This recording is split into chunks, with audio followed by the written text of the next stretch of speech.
It's a Sports Sunday version of Primetime today, and, 2/3 of Sports Sunday because we got Big Willie style across the glass from us, Will Ortner. Yeah. I wonder if young Will knows where the Big Willie style reference comes from. Will Smith. Okay. All right. Do you know the song? No. Can you give us 3 bars of that song? Summertime. Oh, that's close. Those are words that are definitely in one of the songs, for sure. I remember when my sister got Millennium for her birthday. That was a defining moment in the Fisher household. Really? It was a big deal. Her unwrapping that and seeing that Millennium album cover. Yeah, wasn't Wild Wild West on that album? It's quite possible, yeah, just the two of us. So I'm not sure if you saw this, but there was like a Grammy hip hop celebration. This is 50 years of hip hop for those who didn't kind of know or haven't watched anything. Oh yeah, I heard that the Grammys did a promo for that with Machine Gun Kelly. Yeah, Machine Gun Kelly. He got up and talked about Nelly's influence, having dancing to Hot in Her in 7th grade, and then he's like, but then I sold out because I realized it would make me a lot more money, so that's why I'm doing punk rock. I like Machine Gun Kelly, but hey, whatever. Either way, the highlight of the night was a performance by DJ Jazzy Jeff and the Fresh Prince. Now that'd be pretty cool. Now, and I think as long as Will's not punching anybody, or Will wasn't punching anything, but he was punching dope lyrics all night. Did it slap? That's a good one. Did it slap? Oh, man, hey, rock hard.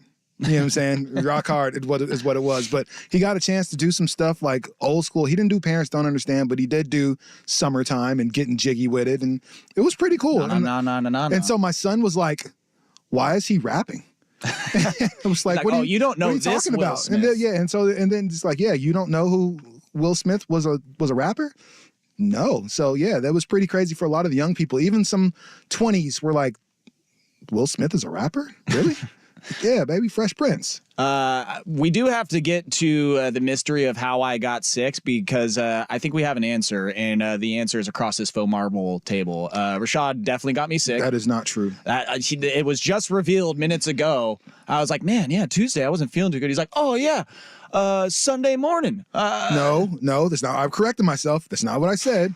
I said Saturday night, and I wasn't feeling great coming into the show on Sunday morning, but I was fine. But by the time the show was over at 9:30, I felt fine. Yeah, by the time enough to give me your sickness within that hour and a half. I had enough time to pass it to you from 8 to 9:30. Yes. Listen, as far as timing on getting sick, like leading up to the holidays, like thank God it happened on Tuesday and not, today or tomorrow, like, seriously, right up until Christmas. But have you ever been sick through the holidays? No. Not a cool feeling. No, I remember Sprague talking about how he got COVID a couple of years ago during Christmas, and yeah, it just sounded miserable. But no, I'm looking forward to this weekend. I'm looking forward to tomorrow because I'm going to see if I can have some luck at the blackjack tables out at Spirit Mountain tomorrow. Look at you. Yeah. I downloaded a blackjack app today. Start playing. See, that's how I already know I'm screwed. Exactly. I've never heard anything go well when you say, I downloaded the blackjack app. Started reading some books. Yeah. A day before I plan to go to the casino, I'm going to run that place. Probably not going to work out well for you, but I'm pulling for you, bud. About to watch 21, be like, I can count. Yeah, seriously, I can do this. I think I've got it down. Put up the X behind the chair so I can signal to my brother-in-law, get me out of here. I was going to ask if you were going to have a partner, because you have to have a partner if you're going to pull off a trick like this. See, here's the problem is that I threw out the, because we're all doing like a brother, sister, niece, nephew sleepover out in Willamina. That's where my sister and brother-in-law live, out in Willamina, Timbertown, USA.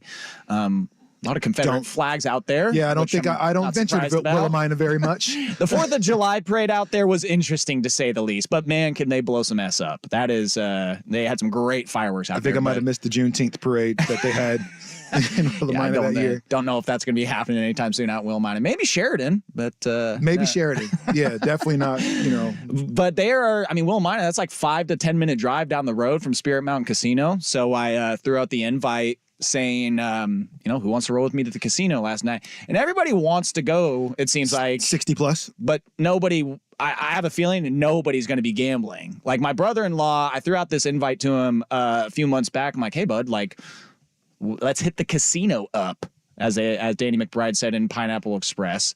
And he was like, yeah, I'll go with you and watch you. I'm like, no, that's not fun. Listen, that's not, no. Listen, if you're going to go and just sightsee or gawk while I'm over here at the tables or playing blackjack, well, I'm over here like in my worst moments at times. I don't need you over my shoulder talking about, I would have stayed on that. I wouldn't have done that. I wouldn't have hit there. Yeah, no. I swear to God, if that happens. And then my sister, you're doing us no favors. She's always down, to have a good time, go to the casino, but I don't think she's going to be throwing any cash on any tables, doing anything. Maybe a couple slot. I mean, I'd be hard pressed to see if she does that as well. So I think I am rolling in there solo, going to the blackjack table, and I don't feel good about it. You're one of those guys that enjoys losing his money. Are you a gambler, Will? Oh, dude. No, buddy. I'm wearing a gambler hat. Have you not seen the Big Will's bets? Big Will bets. Okay, so I just thought that maybe, I'm just really into spread and stuff like that. You're really a degenerate gambler. Oh. Well, awesome. Yes and no. I mean, everything that's okay. Everything that I bet is within my financial means. That's the smartest rule of all, right there. That's so responsible gambling. That being said, I like to play roulette. I don't like blackjack. I'm a big roulette fan as well. I like roulette. I like Texas Hold'em. I like poker. And then I like sports gambling. I'm already gonna watch the game anyways. Like, let's throw some stuff on there. There's nothing more fun than the sports book for me. Right. I think if at any casino, and I'm shout out to Luke Anderson. I used to live in Vegas too, and one of those things that I did that I thoroughly enjoyed was during football season going to a sports book and having every game at your disposal right there. Order some wings half off and stuff like that. Like, there's not a better place to be if you can't be at an actual game than a sports book on Sundays for football, or on a really busy night for basketball. Fan Madness, that was great last year up at A&A. And just found out that you can play some college bets at Spirit Mountain. I thought that was a state thing, but you can bet on everything but Oregon teams in college at Spirit Mountain. Washington, like A&A, it's the same, but with Washington. There you go. Okay. That's why you can't bet on Washington. Texas. I'm really screwed if I just don't even know the gambling rules at all before going there. But Fan Madness was great last year because you got a billion games to bet on, and this March Madness is what it is. But then you throw in the gambling aspect. I don't know if I'm going to be putting in any betting slips or anything as far as for sports. Like, I really want to play some blackjack though. Like, it went pretty well at A&A the last time I was there, and I feel like I have enough basic principles, but I'm not selling you on the fact when I say that I just downloaded a blackjack app today to start practicing. No, I'd review it for a few weeks before I actually went up there. When I play card games, any game, poker, blackjack, whatever, I feel like I have to dress the part. Right, I feel like I have to put a nice shirt on and a nice blazer. Like, I feel like I just can't pull up to the blackjack table all willy-nilly and just my sweatshirt like, hey guys, deal me in. When you go to a casino, and this might show how truly of a degenerate I am at times, there's no in between. You are either dressed to the nines or you are a schlub. Like, you showed up in gray sweats, a ratty t-shirt, there's holes in it, or it is full suit, women dresses, whole 9 yards. There's no in between. There's no in between. You're one or the other up there. What kind of person are you? I will say that I had some good fortunate luck, maybe skill in my early poker days. First poker tournament I ever played was 8th grade when, get all the boys at the same house and you got 12, 16, buy-in, the tables start to reduce. And you guys smoking beaties too? No, at 8th grade, 7th grade. They were hanging out with the gum simulating cigars. I was my Chris Moneymaker. I had different stuff laid out for good luck, fortune, and stuff like that. But first tournament I ever played in, won that bitch. Second tournament I ever played in, this is when I just moved to Sherwood and went with some family down to Arizona because Sherwood would go to Arizona for baseball tournaments. They would go and play teams that would just mop the floor with them, like future MLB players that look like on every team. But then there would be one big poker tournament in the hotel rooms, multiple rooms, multiple games going on. And I remember talking to the dad that I went with, and I said, hey, man, I'm low on money for this trip. If you buy me in 50%, Like, I ain't going to win this. Guess who went and won that damn tournament? And had to split 50%. Oh, and the negotiation started immediately. I'm like, hey, so Can about we do that, 60-40, 70-30 type thing. And he taught me a lesson because he took his 50% and 100%. He was like, nope, we made a deal. You stand by that deal. You said you were in Arizona. Where were you at? Yeah, I was Arizona. Yeah, man, I need all that. What part of Arizona? Oh, we were in Phoenix, somewhere else. I need all that. I don't know exactly. I'm sorry. Yeah. What are we talking about? Yeah, we're not in Glendale. Like, I need all this stuff. Yeah. So if we're in Boca, okay, you can hang on to a couple of these, hundreds, but if we're in Tucson or something.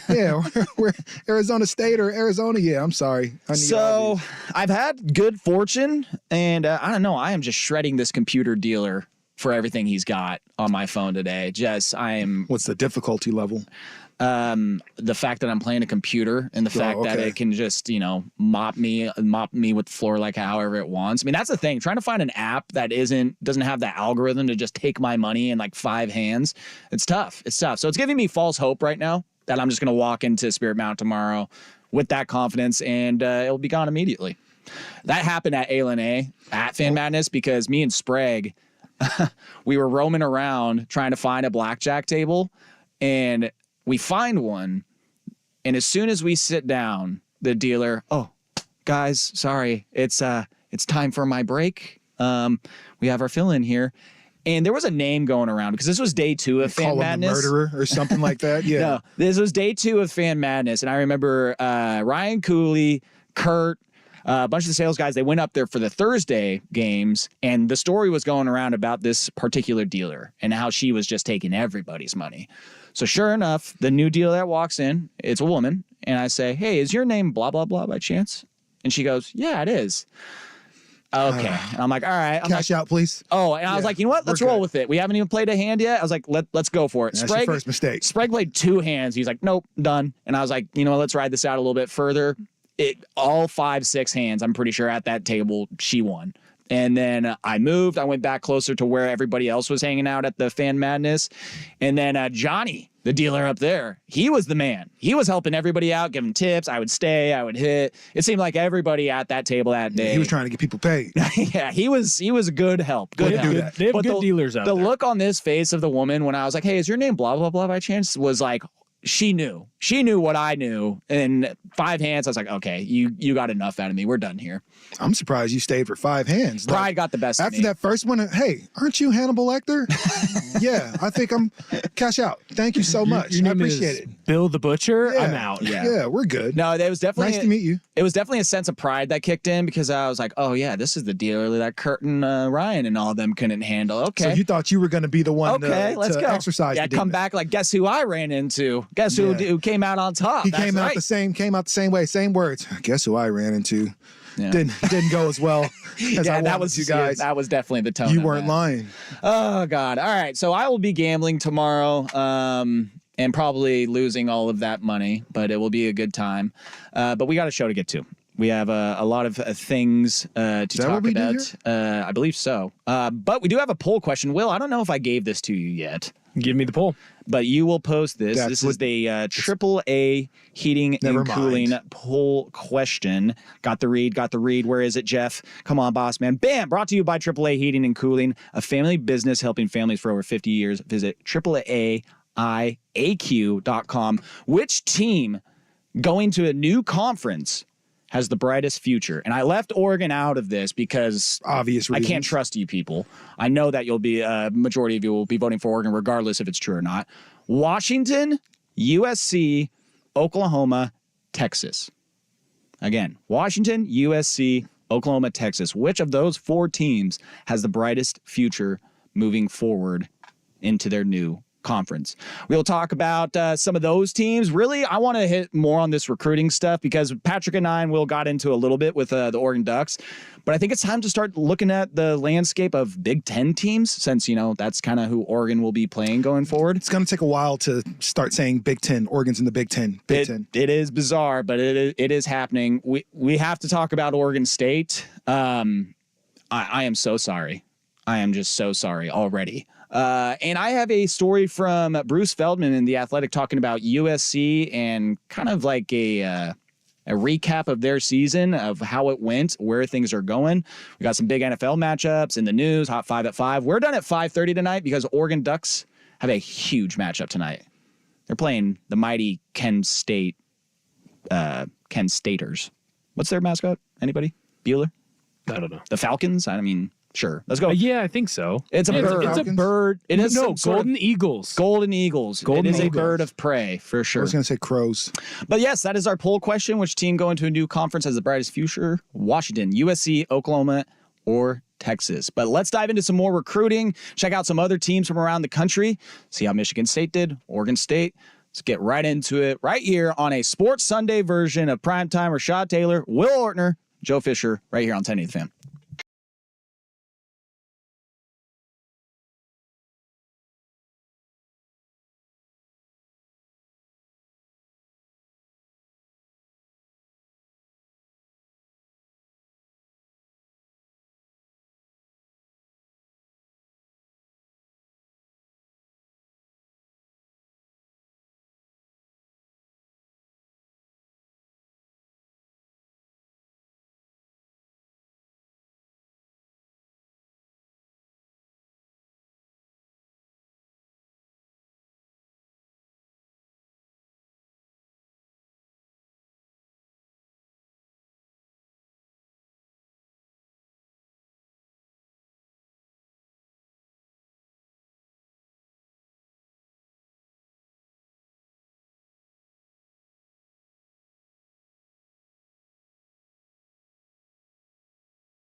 I can be Black Sook. Why not? I did see Sook Black today. Sook. Yeah, right. Yeah, The concept of that in the image of a tall, bald, bearded white man. Yeah, just more hair and, more melanin. Yeah. All right, just making sure my drops page works here. He gave me the nicest, longest piece of meat. Why are we So good. Yeah, I think it works. Was that you? Jerk. Was that you? That wasn't me. I don't know. Yeah, I mean, I forget about having this access on Sundays, so we don't do a lot of drops. No, we don't. We don't really need to hear that one. No, ever again, well, we do, but Yeah, I think we can go without it, but it's Okay.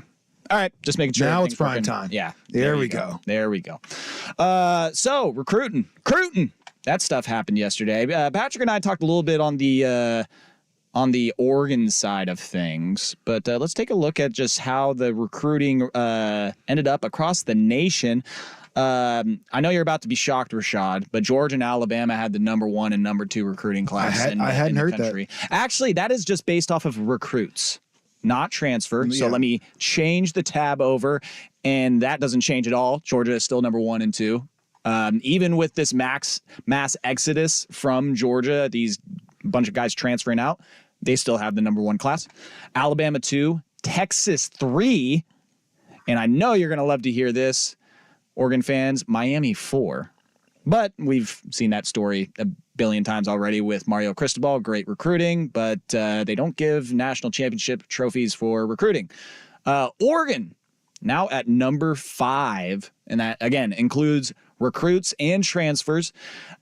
Ohio State, number 6. So that means Oregon is the highest ranked Big Ten recruiting class this year. If you also look at other teams, you've got, scrolling, Penn State at 16, Michigan at 19. We talked about this a little bit, USC at 20.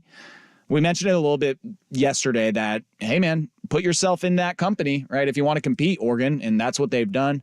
Oregon 5, Ohio State 6, Auburn 7, Notre Dame 8, Oklahoma 9, Florida State 10. So some of the familiar faces. But,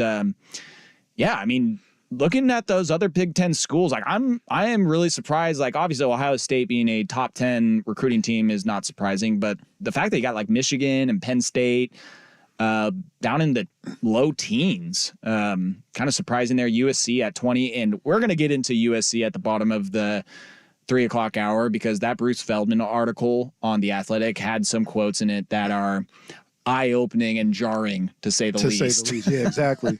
And look at number 21, Colorado. How about that? Now, don't look at their recruiting aspect because I'm pretty sure they're like 100th or something, 110th. 114th or something like that. In recruiting, they are going full transfer portal again. But again, it's really comforting as an Oregon fan to see them at 5 and just shocked. I can't believe that Dan and them pulled that off. Looking at some other teams, scrolling, Washington at 29. This is part of the reason why I wanted to include Washington and Oklahoma and Texas and all of those in that poll question, because here you have Washington coming off of an undefeated season, and they have the 29th ranked recruiting class. Is there going to be a drop-off? Because, what you've seen with Washington is they have built their team through recruits. Yeah, Michael Penix was a transfer that worked out tremendously, but I believe that on their team this year, they had 13 players that had at least 6 years of experience with Washington, of being on the team with Washington. And Patrick, to his defense yesterday, when I said I want to talk recruiting, he's like, man, none of this matters because of NIL and the transfer portal. I don't know about you, Rashad and Will, but I feel like in time, the teams that can recruit and build a team through the years of having guys stay with the team 2, 3, 4, 5 years and not transferring, the more you're able to do that, those are the teams that are going to be successful in the end. You look at the college football playoff, Alabama, Michigan, Texas, Washington, that's what those teams did. Built their teams from the inside, built the culture, developed, and those are all the 4 best teams, quote unquote, in the nation. Yeah, and if you get lucky with a transfer, a quarterback that you can get out of the transfer portal, that can definitely help your chances as well. You know, you saw what Bo Nix was able to do for the Oregon Ducks just coming out of the transfer portal from Auburn and kind of changed their fortunes, because who knows where Oregon would have been if not for Bo Nix, you know, kind of being the trigger man there. So I think the transfer portal has really changed things. That's not something we really used to hear a whole lot about. You know, even like Oregon State fans, you know, they were lucky enough years ago to get transfers like Chad Johnson, you know, transfers like, you know, TJ Hushmanzada that pretty much came out of nowhere, and they were able to kind of make the name for themselves. We didn't really hear a whole lot about that. And then, you know, you hear Cam Newton transferring from Florida to Auburn, and then it became more and more prevalent out there. Now we pay more attention to the transfer portal, because now you understand you can get a game-changing player or somebody to really just fill a gap that you didn't need, or fill a need that you didn't have, and you don't have to take 2 years to groom them on how to play quarterback or how to be an edge rusher or how to, you know, be a captain of the linebacking core. Like they know what to do because they've been playing in most cases at a high level. You know, you look at Dylan Gabriel? Dylan Gabriel, you know, he's somebody that's got, 2 years, you know, as a solid starter, you know, from at Oklahoma. At he was Oklahoma, decent at you know? UCF. You know, so you got somebody who knows how to play the position already. With the freshman coming in, and we've seen it multiple times at Oregon, like somebody that's a 4- and 5-star recruit, and you think that he's going to be the one, and oops, you know, look, man, you're thankful Vernon Adams transferred there and was able to kind of figure something out. You were thankful that you got these certain guys. Let's not talk about Dakota Prukop. We're obviously gonna go omit some guys, right? You know, but even Dakota Prukop, when he first came in, it was like, yeah, he could be the guy. That could be the one moving forward. Like, here's a lot of people were excited about Prukop when he first got there, and you just don't know. And recruiting is one of those weird things for me, Will. I don't know about you, but it's one of those weird things for me, is because you can't judge a person's growth from one year to another. Like, you don't really know. Like, we've seen a lot of guys in college football and college basketball, number one player in the country, didn't manage to be much on the college level or moving forward, you know? And so sometimes it takes a year for somebody to grow into their body and grow into the player that they're supposed to be. And it's like, oh shoot, yeah, we don't know if we're prepared for this person to be this good, this fast, you know? So it happens quite often. So I'm always a little weird with recruiting, because, you know, by the looks of things, Miami was supposed to be one of the top teams in the country. Should be competing for a national championship, right? Based on recruiting, right? Like, right. If we're looking at last year's top recruiting classes, and mind you, some of them still ended up having incredible seasons, maybe finishing just outside of the college playoff, but Miami wasn't anywhere near the top 10, you know, like that. LSU, you know, well, at least they got a, you know, Heisman out of it, but they lost, you know, 3 games, you know, on the season trying to get there. Like, so the Oklahoma was close, but, you know, no cigar type thing. Like, so there's a lot of teams that just because you recruited well doesn't necessarily mean that you're going to be in the mix the next year. Sometimes you have to give these recruits a chance to grow. And you look at some of these schools, like, man, Oregon continues to get top recruiting classes. So Oregon is consistently at the top of what was the Pac-12, but, you know, they're always going to be one of those teams that we talk about being able to compete. So I don't know. It's always a tricky thing with recruiting for me. The way I look at it, especially with the transfer portal, is we've only had 2 to 3-ish years of seeing how the transfer portal works in the way that it is now, because they started to allow the one-time transfer rule. Because remember, before 21, if you transferred, you had to sit out the year. Right. Yeah. So when they made the one-time transfer rule, that's become huge. And now you're seeing guys like Dylan Gabriel. This is his second time transferring, but he's not going to have to sit out because he already graduated and now is able to go to Oregon under the guise of, well, Oregon has the master's program that I want that wasn't offered at Oklahoma. Well, dude, you can find a way around those rules. For me, I still think that the great teams are going to be built heavily on high school recruiting, Right.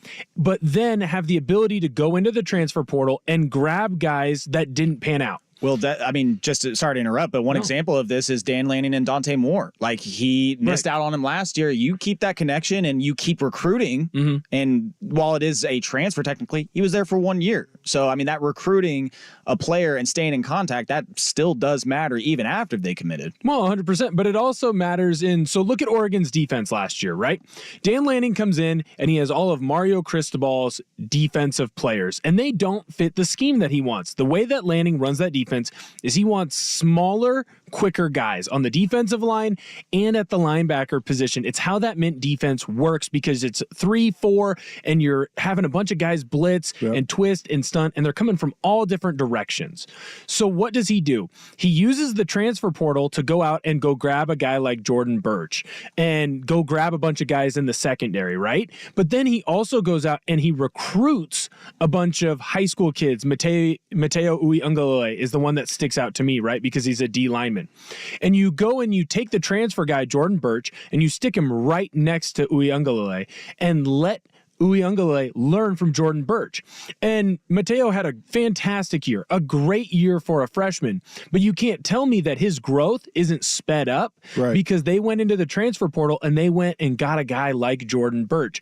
So what you're going to see from a lot of these big time programs is we have a guy that we like that's young and we think he's going to pan out, but they don't always pan out. Just because you're a 5-star, just because you're a 4-star doesn't mean you're going to pan out. You're more likely to pan out. You were great against other 15 and 16-year-olds, 17-year-olds, but now you're playing against other people. Everybody's great. Right. You know, absolutely. And you're more likely to pan out, but you're not necessarily going to. So that's the beauty of the transfer portal. If someone doesn't work out, they're going to go and grab someone else. So unfortunately, and I feel weird saying this, but when you look at the quarterback position, if Ty Thompson was going to be the dude, you would not have gone out and got Dylan Gabriel, right?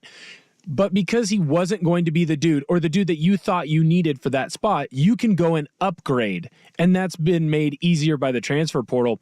So sometimes you just have to be careful too on why is a guy in the transfer portal. A guy like Dylan Gabriel, he's trying to find a national championship. There are multiple guys that left the Oregon program or other programs. They were never playing to begin with. So what kind of guy are you grabbing out of the transfer portal? If you're getting a guy like Dylan Gabriel, then that's an upgrade. That is someone you want. If you're getting a guy who he's got 3 years of eligibility left, but he's played against Cal Poly, Eastern Washington, and Montana State, no offense to that guy, he's probably not up to that caliber, if that makes sense. And Ty Thompson was a 4-star recruit. You know what I'm saying? Like a 6 foot. I think he was 5-star. 4 or 5 star. Yeah, he was one of the best in the country. And he might be great at his next school. They just didn't think he was at Oregon. It's one of those things like you just didn't, maybe didn't grow as fast as some people thought he might have. So and that happens all the time with recruiting. We'll take a look at the poll question results so far, read some text messages from the Vancouver Forward text line. All texts to the fan are via the Vancouver Forward text line. Your dollar goes further at Vancouver Forward. Treat you right before, during, and the ever important after the sale. Visit VancouverForward.com. 503-864-6326. We'll read some of your thoughts next on Primetime Sports Sunday edition on 1080 The Fan. But first, Will, SportsCenter update.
Isn't it a bit ironic to mock Mario Cristobal for being a great recruiter, but not winning on the field, right before you praise Dan Lanning for his recruiting class and indicate that it's a sign of great things to come for Oregon? I do believe Lanning is a better X's and O's coach than Cristobal, but let's not act like he has absolutely lit the world on fire his first 2 seasons. Love or hate Mario, he was undefeated against Washington and won 2 conference titles. Very true. Very true. I said this.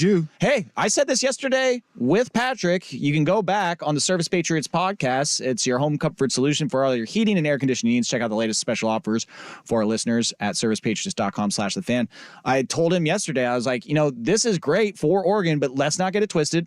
He has been here for 2 years, and he hasn't won a Pac-12. So let's not crown him saying that he's going to be winning a Big Ten championship anytime soon. Yeah, but to be fair, as far as Dan Lanning is concerned, like this is probably the most competitive the Pac-12 has been over the last couple of years. Sure. Like, I mean, every year it's been just we talk about it on Sports Sunday all the time, Football Sunday.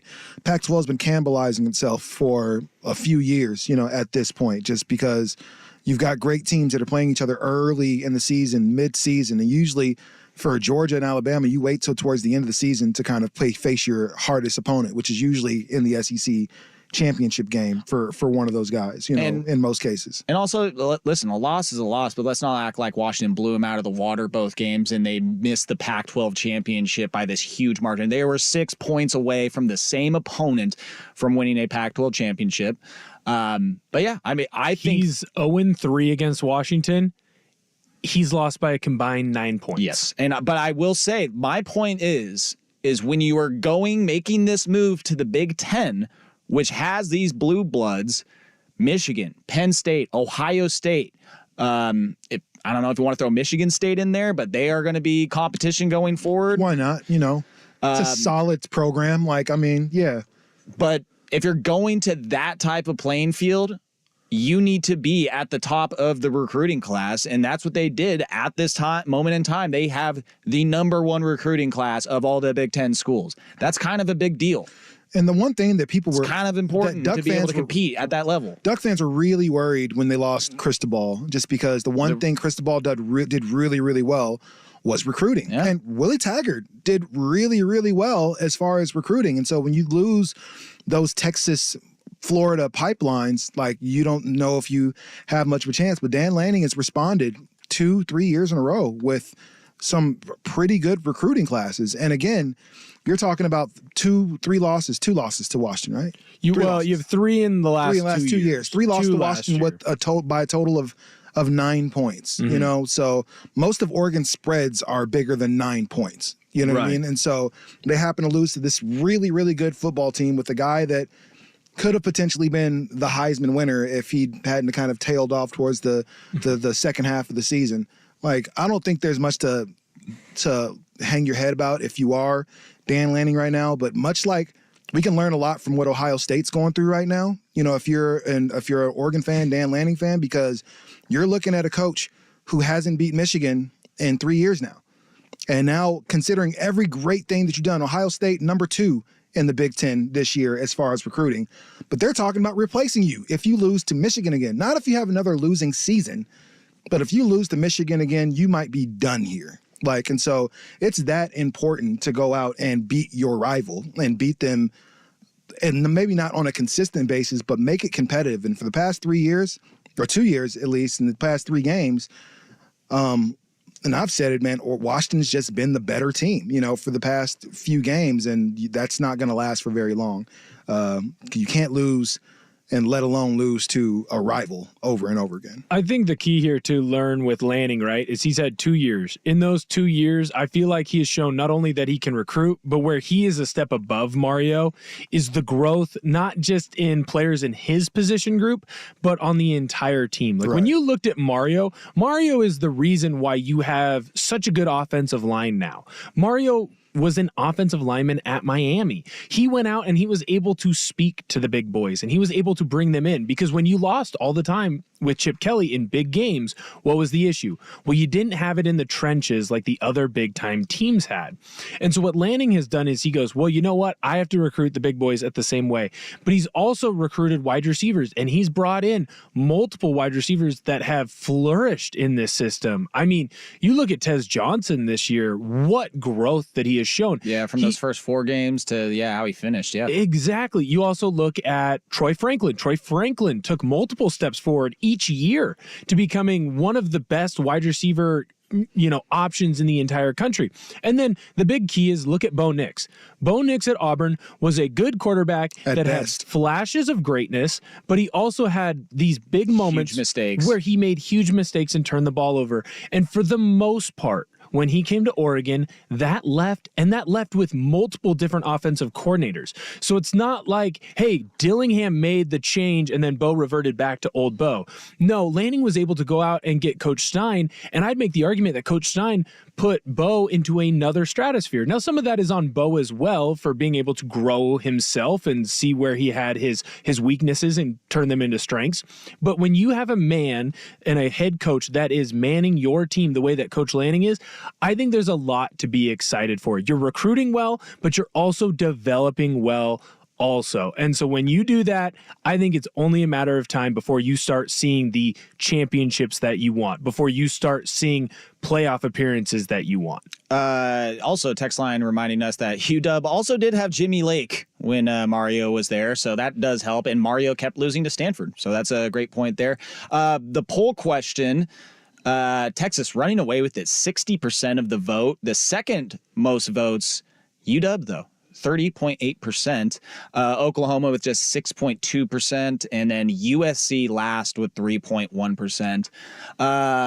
As far as a couple of the teams I wanted to note on, Michigan State is finished with about the 38th recruiting class. So Jonathan Smith doing decent there. He had the 47th best recruiting, 28th best transfer, and then Oregon State, buddy. I'm so sorry. Like I'm at the point where I am seriously sorry for Oregon State fans. I feel like you're trolling when you say I'm not, dude. Like I'm at the point where this really sucks. I was talking with Joe, one of our other AEs in the building, and he's an Oregon State fan. I'm like, dude, I don't know what to tell you at this point other than I am sorry. Like you see the picture of Trent Bray at his press conference yesterday for recruiting day. There's 4 reporters in the room. There's more empty chairs than actual. I don't think they're reporters. I think they're just people that were used to fill seats, reporters. Man. They don't even look like they were reporters. I think one of them might have been a student reporter. So, there were more empty chairs than reporters there. Somebody from The Onion was there. They're cutting onions in there, that's for sure. Listen, I just pray that we end up 2-3 years down the road and Oregon State is just in a much better spot and I don't know if there's going to be a Power 5 at that point. Just something better, man. They need some wins. That picture was so sad to look at, and again, it sucks. It really does suck. Seeing the news about their Mountain West schedule and then, them getting a WCC basketball schedule for the next 2 years. I'm just like, dude, the wheels have fallen all the way off. This is not okay. This is not acceptable. I'm super bummed for them. Who I'm not bummed for is USC. Not at all. And we're going to get into that because Bruce Feldman wrote a pretty interesting article where he got anonymous quotes from different players, coaches, analysts, and former coaches for USC, donors, alums. And I'm going to read some of these quotes because they are eye-opening. We will get to that next here. Sports Sunday edition of Primetime, 1080 The Fan.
presented by BetQL. Smarter bets start with BetQL. Download the BetQL app or visit betql.com today.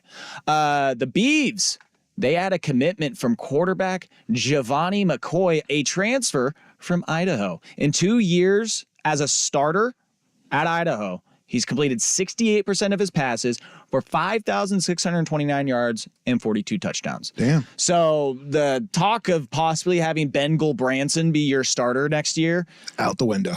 I hope that this Giovanni McCoy kid can end up showing those same flashes in training camp, and hopefully that's your starter for the Beavers next year. He's the real McCoy. He helped lead that Idaho team. No, Get out. I swear, I'm staying right here. Dad jokes for someone who's not a dad. The only non-dad here. But he, as far as you know. No, I'm good. He helped transform that Idaho team. They were a cellar-dwelling, middle-of-the-road, Big Sky team. To this year, they were one of the top teams in the FCS. Had a bye, went really far in the playoffs. Almost beat Montana, who's in the national championship for FCS. He's a really good quarterback. That is a big grab. Look at this guy. Locked in on the Vandals over there. Love it. This is why we bring Will on. This is, because it was my decision to bring him on, right? Yeah. Technically, we're on his show. Yeah, right? Yeah. So Primetime with Will. This is not my show. Ish. We're You're in the picture somewhere. For sure. It's Sook. It looks the same. Yeah, exactly. Just grow that you guys beard out do a look little like a bit tag more. team, though, straight up, man. They think we're father and son at the gym. Oh, that's adorable. Listen, me and the lady friend were throwing out some scenarios last night about you, Will, that I can share with you. About me? Oh yeah, about you, because you've met what kind of scenarios, Joe? You've met my like lady friend before. I believe I have. I could not tell you which one was your lady friend. But there's a way that we could possibly have you become the son-in-law of one Jason Sukanik. The son-in-law. Son-in-law, and you can start calling him Dad. Yeah. I'm never going to call him Dad, even if there's a fire. There's fire, right? All right. I'm going to go rapid fire with these USC quotes so that way you can hear just all of this. And because, if you hear one quote, you're like, well. I thought we were playing a game. Like, let's see which one of these quotes is fake. Oh, no. These are all real. All real. And I'll tell you where they're coming from. So this comes from a Pac-12 head coach about USC and the transfer portal last year, because they got a bunch of dudes that transferred in USC last year. And this is a Pac-12 head coach. It was like a bunch of mercenaries just trying to get their own stats. They were all over the place. You toss it outside and you see their guys going all over the place. So undisciplined. It was unbelievable. You had no idea what they were trying to get done. A longtime donor and alum. The thing I found most troublesome is they kind of got everybody they wanted defensively out of the portal last year, and most of those guys didn't make an impact with the exception of Bear Alexander. So there's a Pac-12 head coach and then someone that is giving money to USC both being like, well, that didn't work out with the transfer portal. Pac-12 offensive coordinator talking about Alex Grinch, who they fired midseason.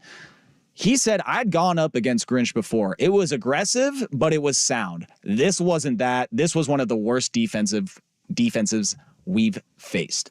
And said another Pac-12 head coach, they have some talented guys on defense, but they miss a ton of tackles. You see some of these guys and wonder, what's up with this guy? What's up with that guy?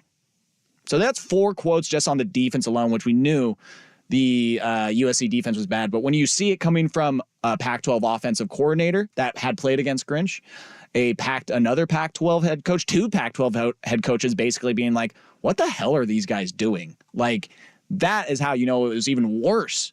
When the coaches that are game planning against this are looking at the film and they're just like, dear God. Look how fast things change for Lincoln Riley up there. Oh, buddy, I'm not done yet. One defensive assistant coach who faced USC early in the season. Where's the shutdown corner? Where's the defensive lineman no one can block? Where's the game-changing linebacker? You don't really see those difference makers out there for them that they've had in the past. And then about the receivers and the offense. This is the same defensive assistant who faced USC earlier in the season. He said, this one is an eye-opening one. Not having a true number one receiver is part of it. But the bigger thing is when you look at them, the route structure, the passing game, the route combinations they try to put together aren't hard to guard. They don't put stress on you that way.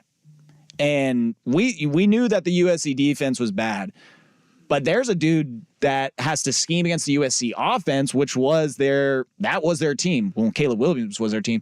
But he was saying, yeah, they weren't hard to guard. Like easy offense to figure out. And maybe we gave USC too much credit, just wanting the Pac-12 to be back, wanting USC to finally kind of establish dominance again in a conference that they've dominated for so long, Well, and this is, again, these are the quotes talking about that domination, that physicality, that grit, that fire in your belly at USC.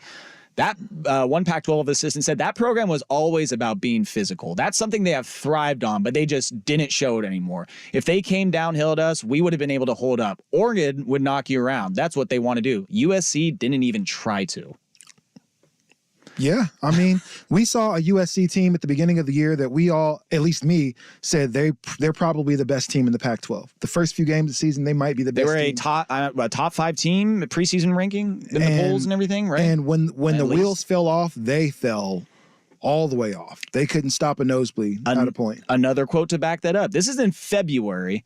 A Power 5 assistant who had previously been on the staff at USC questioned the program's toughness. That's the problem with USC. When S is even and the game is measured by grit, you'll never win like that. That's a dude that was on the team coaching for them last year.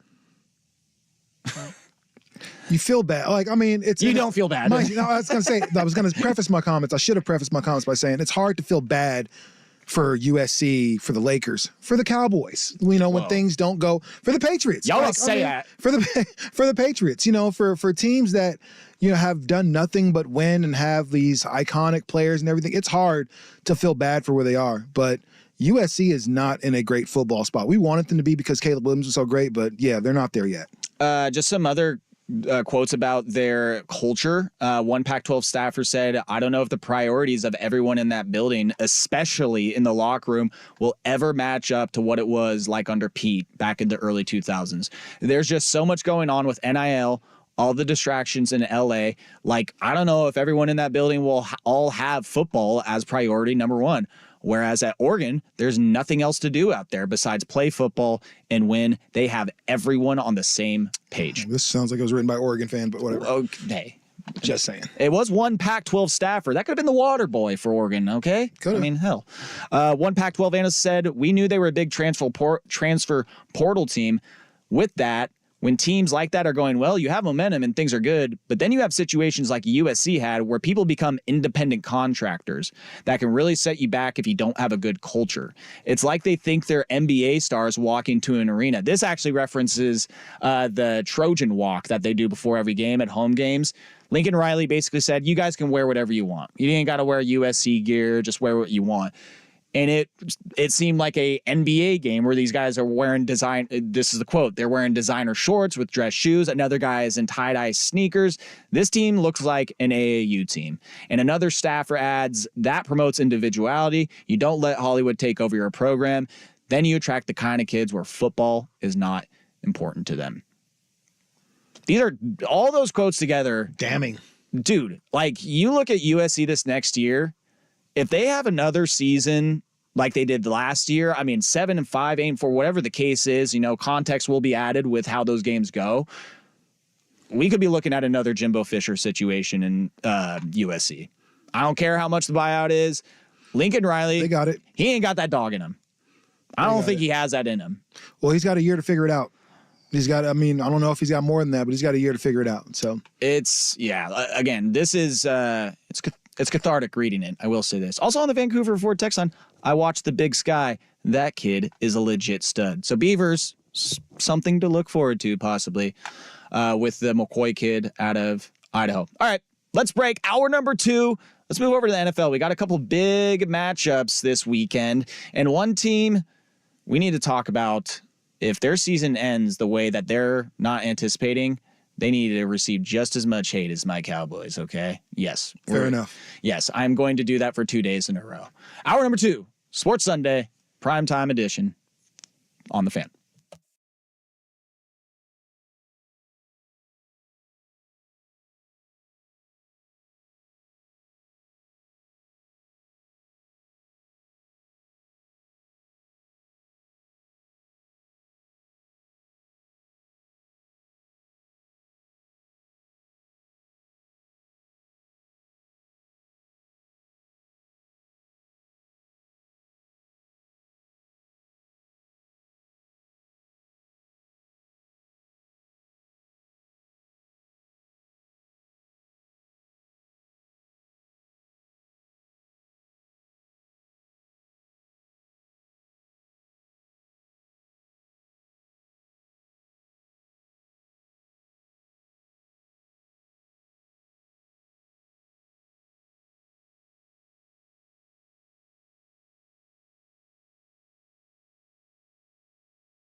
mighty Kent State Golden Flashes. Is that what we found out? Not the Kookaroos. The Golden Flashes, not the Toucan Sams. You could have given me 100 guesses at that, and I would have not gotten it correct. There's a lot of, you know what I'm thinking about, and this is embarrassing because I know as I'm saying this, there's so many listeners, and people out there on the text line that know the answers to some of these questions. Oh, right? yeah. All of them. Like some.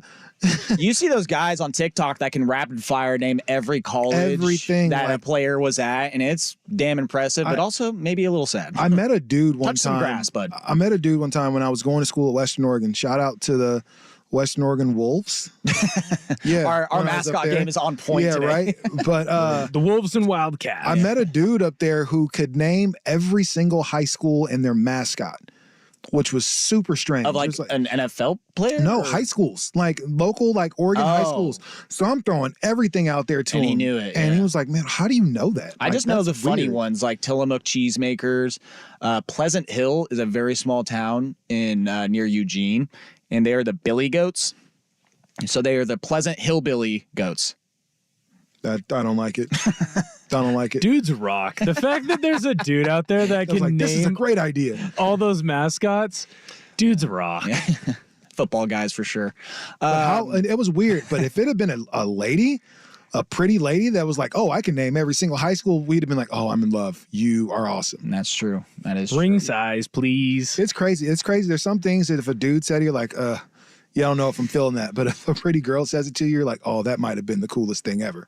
NFL. We got some games. We got a game tonight, and then we have some. We got 2 games on Saturday, but there are 2 games between teams with double-digit wins. On Sunday, it's the Fisher Bowl. Papa Joe's Miami Dolphins taking on my Dallas Cowboys. 2 10-4 teams down in Miami, and if the Cowboys win by 40, we will still discredit it somehow. Well, yeah, because it's not like the Dolphins scored 70 points in a single game this year and just blew out the Jets by 30-0. These are professional teams, by the way. Dallas to win. Let's just be real. The refs really want Dallas to win. They want them to be back in this space of dominance. It's not going to happen, but no, I think it'll be a great game. You got 2 really, really good teams. One of them I have to hate just because they're in the same conference as my team. However, that's petty. It is. Like after all the success the Patriots have had over the 20 years, you're like, oh, those damn Dolphins. I don't care. The Dolphins were good against those Brady Patriots. Listen, so. Nobody eats when we're winning. That's how I feel. I don't care about anybody else, and you're winning. Like it hurts when anybody else wins. Hey, but I'll say that Monday night game with the Seahawks beating the Eagles like that, seeing Jalen Hurts throw 2 interceptions, that was borderline pornography. And I think that's something to talk about. Like what has happened to the Eagles and their psyche over the past 5 weeks or so. Like I keep saying this, the wheels have fallen off. Like the car is falling apart. It's not even the wheels anymore. I saw a crazy stat that like 28% of Jalen Hurts' fantasy points this year have came on the tush push. 28% just on those goal line tush pushes. Yeah, I can believe it. Like you're looking at a team who just feels like they're just discombobulated somewhere and nobody really seriously Jalen Hurts doesn't even know the definition of commitment. He was on the press conference after the game. He's like, I think we're not committed right now. And they're like, you say not committed. What do you mean by that? He's like, commitment. I don't got a dictionary in front of me right now. Dead serious. That is what he said. I mean, can you just define commitment right now? Dude, I don't have a dictionary. Go. Right exactly. Now, okay? What do you want from me? That's a great response. Like, I mean, you want the actual Webster's definition of it, but I mean, no, I think giving an F. We understood what he meant, but I think that's my definition. This is why some of those reporters are jerks, because you know what I mean.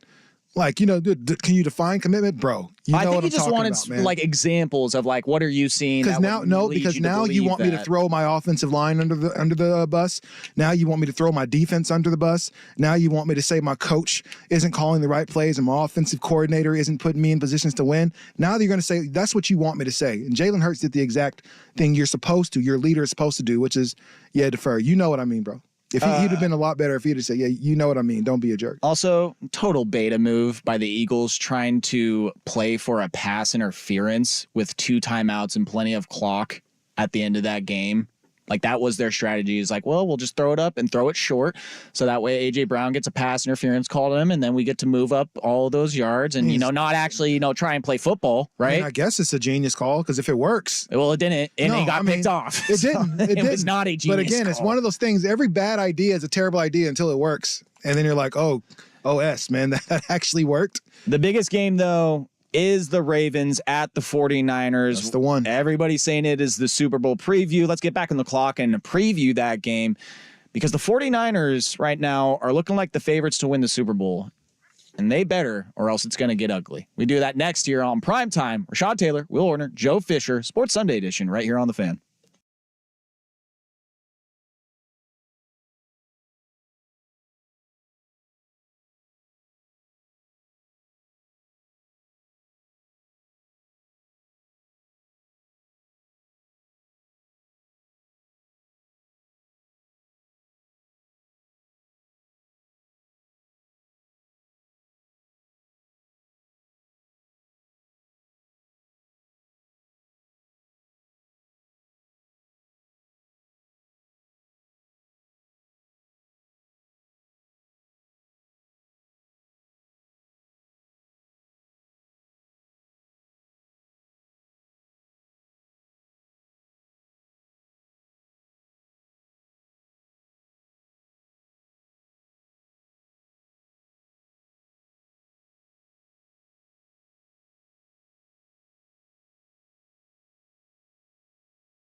He used to make movies like that were really fun to watch. Now he makes and Hidden Gems, I think is the name of the movie. Yeah, that was a good one. Great movie. He's in some sort of he's coming out with some sort of astronaut movie where he's in space that it's apparently supposed to be dramatic. I was gonna say, do you want to see Happy Gilmore in space? Like, I don't. Like Happy Gilmore goes to space. That would be maybe. No, what's the movie with Anthony Edwards, it just kind of came out, the basketball movie. What's it? Oh, dude, I love that movie. Oh gosh, that's great. Hustle. Is it Hustle? Yes. Have you seen with Bo Cruz? No, that's one I've missed out on. Normally, I'm pretty up to date with movies nowadays, but Hustle is a great movie. So I have shout out to Wancho. So I have this thing about basketball movies specifically to where I can't watch them because I hate to see people that can't hoop trying to play in a basketball movie or something like that. It's really, really frustrating. So it was awesome to see them get a bunch of NBA players and put them in positions to act and stuff like that. Anthony Edwards plays a really good villain in that. He played himself too. He did such a good job just playing himself. What is his name?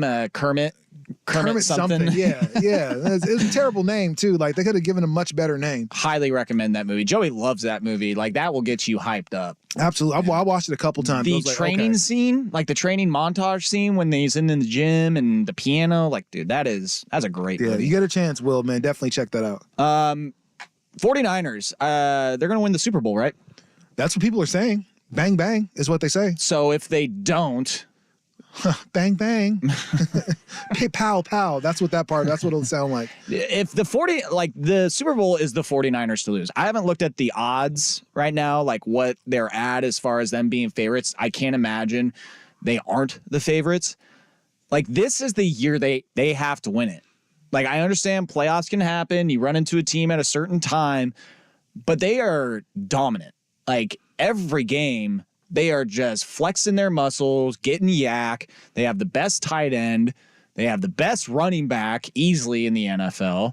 They have one of the best left tackles. Deebo Samuel's an animal. That defense, Fred Warner is just an absolute, he is amazing. You got Joey Bosa, and you got Brock Purdy, who is playing amazing for what he has and the tools. Like, he is such an upgrade from Jimmy G. Is he the MVP? No, because of all the players I just named before him is definitely making his job a lot easier, as is Kyle Shanahan. If they don't win this Super Bowl, they need to be they are going to spend a whole offseason hearing it, not just from me, but a lot of people.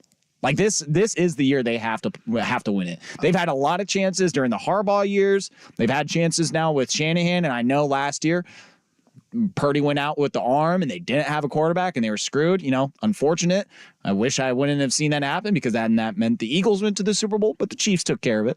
So I don't know, man. Like the more as the weeks go by and you see San Francisco play teams, like they just mop the floor with everybody. They did it to the Cardinals last week. They did it to the Eagles a few weeks before that. They did that to my Cowboys.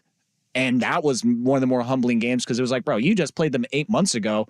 And that game was a hell of a lot closer. Now you played them again, you lost by 32. Again, if they don't win it this year, Rashad, like I am going to spend a good solid 8 months just ripping them apart. I mean, everything is in place for this 49ers team right now. This is the best that they've looked. And really, we were saying they could have won the Super Bowl last year. If it weren't for Purdy getting hurt, was it the elbow or something? Elbow. It was his arm. He could not throw the football. Yeah, if it weren't for him getting hurt, most people had them pegged to win that game and make it to the Super Bowl again. And so you look right now at this team and all the stars have aligned for you. And I'm knocking on some type of wood around here if I can find some. But as long as everyone stays H-word, I'm not going to say it because I don't want to put that juju on them. But as long as everybody is good to play, you've got Christian McCaffrey and Deebo Samuel and Brandon Ayuk and George Kittle just on your offense.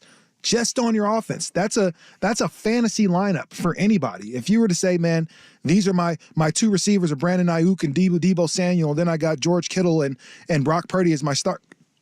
Again, Kyle Juszczyk, for God's sakes. Like, he is the best fullback in the league. And then you got a defense that just continues to do what they've really hung their hats on since like Patrick Willis, which is just hit people in the mouth, make it hard for them to run, make it hard for them to pass, and make offensive coordinators incredibly uncomfortable for 4 quarters.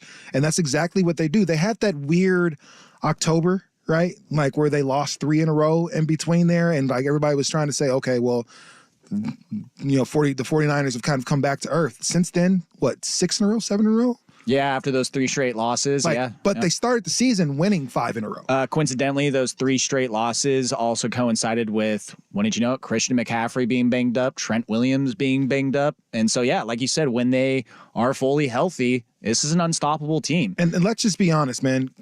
Brock Purdy should be considered for the MVP. I think Christian McCaffrey is the MVP of this team. Bruh. I understand, because I think really this award, if we're being real, the MVP is Dak Prescott's to lose. That's what I think at this point. I think Dak has played so well at this point this season. Can we clip that? I think they want to give it to Dak. However, if Brock Purdy keeps playing the way he plays for the next 3 or 4 weeks, 3 weeks of the season, yeah, I think that might be his. But if we're being honest about it, who's a better football player than Christian McCaffrey? Offensively, who's a better football player in the league than him right now? Trent Williams. But he'll never get it. Yeah. He'll never, ever get it. But he is the best football player. We're talking about, he's easily the best left tackle that there is in football. And dominant. And it's not even close, And so, unfortunately, offensive linemen aren't eligible for that award, which is tragic, for whatever reason. The last person that wasn't an offensive player, you know who that was to win the MVP? LT? Lawrence Taylor. The last so non-80s? Yeah. Late 80s, yeah. And so that's why, for me, LT will always be considered the greatest. Everybody say, oh, man, what about Aaron Donald? Aaron Donald's awesome. Lawrence Taylor away from school zones. Lawrence Taylor was LT was winning MVPs and Super Bowls at a time where Joe Montana and Jerry Rice were running through the league at a time where Dan Marino was absolutely putting up crazy numbers, and he was able to do that. And so when I look at Trent Williams and his ability to lead from the offensive line position, and really everybody kind of getting behind, no pun intended, this line and making things happen, I'm with you. There's no reason San Francisco shouldn't win the Super Bowl at this point. But I can think of a few teams that are standing in front of them like, nah, I think it'll be us. I think the team they're playing on Sunday is making a great case for why they are the best team in football as well. You say Dak Prescott, the MVP is for his to lose, and he could very well lose that to the guy that is playing quarterback for the Baltimore Ravens, Lamar Jackson. Like, if he balls out these last 3 games. The receiver, right? Oh. Well, I don't know. I mean, I think he would be a better fit in the NFL if he didn't play the position that he had played for the last 4 years and dominated high school and won a Heisman Trophy. Yeah, let's make him do something else. That's silly. I mean, Lamar Jackson, he's climbing up those MVP ranks now. And again, former MVP, and we'll see what happens on Monday night. God, we get a good Monday night game too. Yeah, like San Francisco. Right? Well, I don't know. We get 2 games on Saturday again, but no, just one Monday night game. I think they're done with the double headers on Monday night for the rest of the year. I hope, because I don't like a double. I can't do it. I can't do like multiple games on a Monday. I'll do it on a Sunday. Like I already know that's what's going to happen. That's why Red Zone was created. But yeah, trying to keep track of. No, yeah, it looks like it's 3 games on Christmas Day. Yeah, NFL smells blood in the water and like all these sports, and they're like, "Oh, NBA, you thought you had Christmas Day? Oh, you thought you had it? That's cute." I got lambasted last year because I tried to put on Bucks Celtics on Christmas Day, and I think it was the Rams who were like 5-9 or 4-9 at that point with Baker as quarterback, and someone else, multiple members in my family, what the hell is this? Is this basketball? Well, NBA? I'm like, yeah, the Bucks and Celtics, these are like 2 of the best. I'm a basketball guy on Christmas, so. Me too. Yeah. I that is a tradition that has been set, and I know that I will be overruled on Christmas again, but I haven't even looked at what the Christmas Day matchups are. It's funny that you said who is the best football player overall, and you said Christian McCaffrey. Have you seen Rashad Mendenhall and what he's been on the last couple days on Twitter? I have not seen what Rashad Mendenhall's been He's on. not a fan of, quite frankly, dudes like me that are white and did not play the sport, commenting on the sport. And he had the idea of let's do an all-black versus all-white team. matchup. Uh-oh. Go on X and check out Will Compton's breakdown of who would play where. Yes, and he has Christian McCaffrey. Like, I already knew our secondary was cooked, and then he gets to the secondary. He's like, we're gonna have to have Christian McCaffrey play both sides of the ball, and I'm just like, oh, off top, off top. Like we're screwed. Yeah, there's not many. You know what I've noticed, and I think we've all noticed this. Not a lot of white corners and safeties. They exist. The Broncos have a white corner from Iowa, of course. It's all Iowa. Yeah, not a lot of, there should be more, this was, white corners. Mendenhall, his tweet. I'm sick of average white guys commenting on football. Y'all not even good at football. Can we please replace the Pro Bowl with an all black versus all white bowl so these cats can stop trying to teach me who's good at football? The race I'm better bowl? than your goat. Yeah. The race baiting bowl. Yeah, let's do it. Oh, the Chappelle racial draft memes and GIFs started flowing in after he said the black delegation selects Christian McCaffrey. Now wait a damn minute, Rondell. You didn't say that, all right? Yeah, we're taking him. Oh, my God. All right, we're going to take a break. It's time for In the News. But first, Will Order with a SportsCenter update.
catch the fever.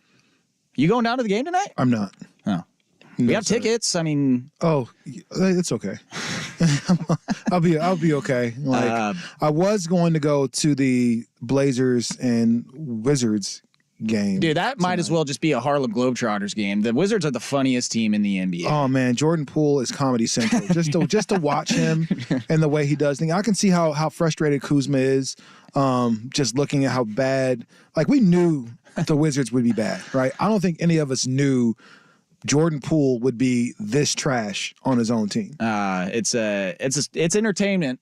It is entertainment. It really is. If you want to watch some like goofy basketball, Draymond knocked something loose. Draymond knocked something loose, and now that fool has not. You remember when Antonio Brown took that hit? Oh yeah, and after that, he's never been the same. Yeah. Well, since Jordan Poole got punched by Draymond, he's been doing some wacky off the wall stuff.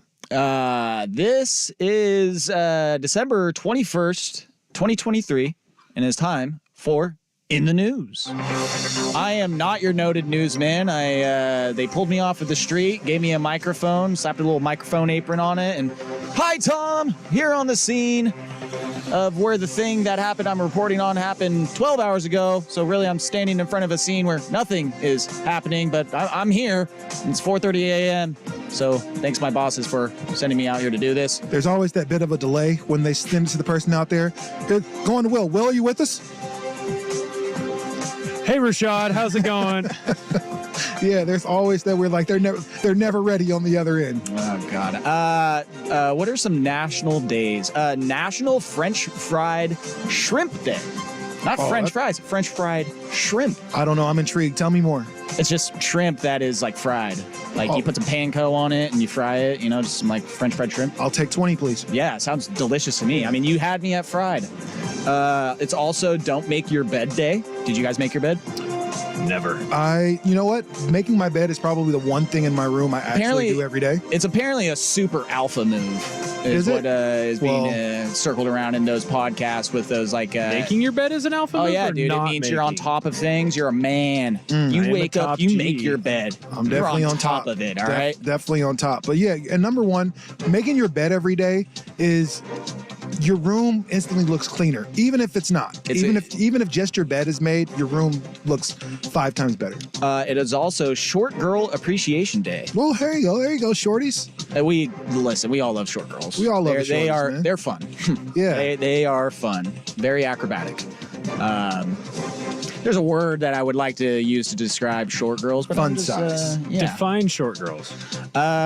Anything under 5'5". Yeah, let's go 5'3". Yeah, 5'5". That's about. I feel like if you're a girl and you're 5'5", you're living life. Like that's a good little height. That's a good medium. Yeah, but if you go 5'3", 5'2", you're creeping into the short girl territory there. Yeah. News from the census. That gets your pants tight, right? I love census talk. News. For the second year in a row, Oregon's population has declined. Federal data released on Tuesday estimate Oregon shed about 0.1% of its residents, or 6,021 people, in the year leading up to July 1st, 2023. So a fiscal calendar they're running things on. This comes after the state lost about 0.4% in the year before. This is great news. It's talking about black people and we moved to Texas. That's what it is. We're all moving to Houston. Hey, this is great news for a longtime Oregonian that has lived here my entire life. Get the hell out. Leave my state. Make houses more affordable, please. I mean, hey, like, number one, with considering the aesthetic, issues that we have here in Oregon, Portland specifically, like it's not shocking that people are heading for the hills. Do you want to, among other places? Do you want to guess? Don't look, cheater. What 2 states? 3 states actually led in percentage change as far as growing their population. I'm probably going to say the bigger state. So. California, Texas? No, California saw a 0.2%. Texas is one of them. They saw a 1.6% change. Who else wants to get away from where they are? Florida? I was going to say Florida. Yeah. Florida is that other state. They had a 1.6% change in population. This third one, I don't think you guys are going to get this. Third one? Yeah. Iowa. Is it Southern? Yes. Hint, it literally has South in the name. South Carolina? Yeah. South Carolina, yeah, which the Carolinas are slowly creeping up my list as far as a place that I want to visit. Mostly to play golf out there because I feel like that. Get some good barbecue. Yes, Yeah, Carolina absolutely. barbecue, golf, and from what I understand, like the beaches there are pretty nice as compared to like the rest of the East Coast. Yeah, the Carolinas are pretty cool. I mean, let me say that. Depending on which part I can go to, most of the Carolinas are pretty cool. I think South Carolina's got the Kiowa Island, which is one of the nicest golf courses in the world. That's where Phil won his PGA championship a couple of years ago. But yeah, it looks really nice out there. But yeah, you hit on it, the barbecue. Yeah, you definitely. The first time I ever had a pig, like a whole roasted pig, was on a spit. On a spit was in North Carolina. Awesome, changed my life. Yeah, California down 0.2%. The state that lost the most, it looks like, was New York. Shocker. At negative 0.5%. Louisiana, people starting to leave there as well as the water creeps in. Well, Kelly's over there too. What? Brian Kelly's over there. I'd leave too. Yeah, And his like I gotta family. get out of here. He's gonna put me on a podium and do a weird video. Apparently, this Census Bureau's numbers run counter to Portland State University's findings on the direction of population change. The two estimates agree that Oregon's rapid growth over the last decade, when the state grew as much as 1.9 annually percent, are now in the rear view. So, I don't know. Like I say, I'd take this as a win.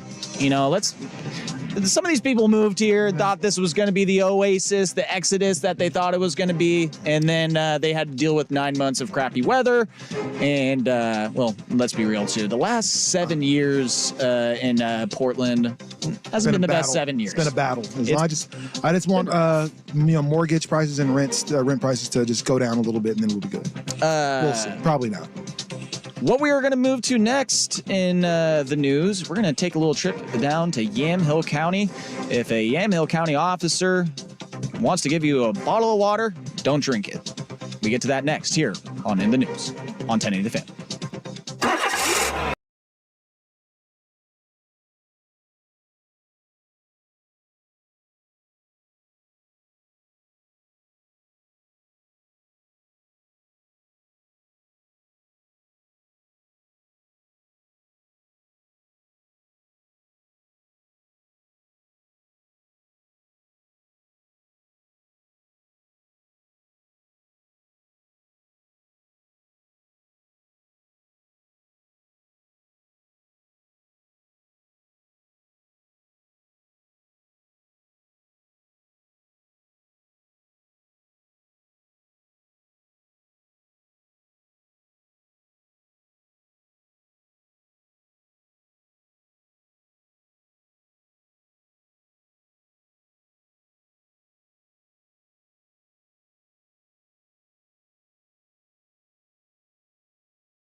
listener discretion advised. All right, if there are children in the car, maybe you just listen to this on the podcast later. Yeah.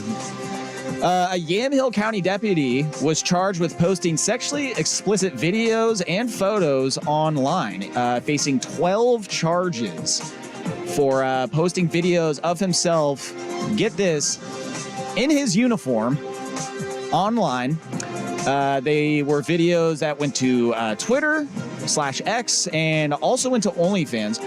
One of these videos consists of him enjoying himself way too much and enjoying himself into a water bottle, which the next video is someone drinking that water bottle without knowing what is in that water bottle. Secret sauce. Yeah. Secret blend. That was one of the videos. There was other one of him in his patrol car, of him enjoying himself. And another one of him placing his, on the counter at the sheriff's office, like at where he works.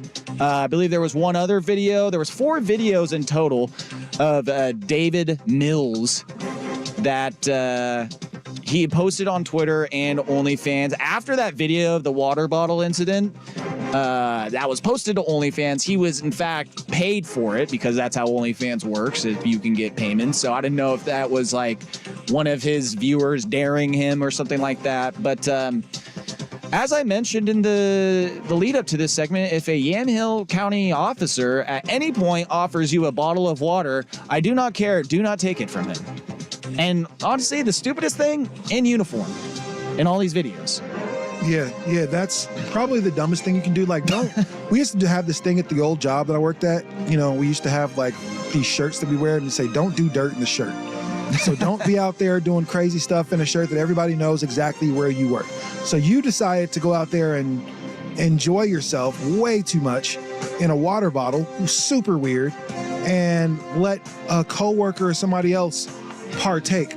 Now, I'm just letting you know, if I'm the coworker that has happened to have to drink that water or something like that, there's a good chance that we're both going to jail. I'm beating around the bush here, but to give you an example for our listeners and viewers out here, have you ever seen the movie Van Wilder?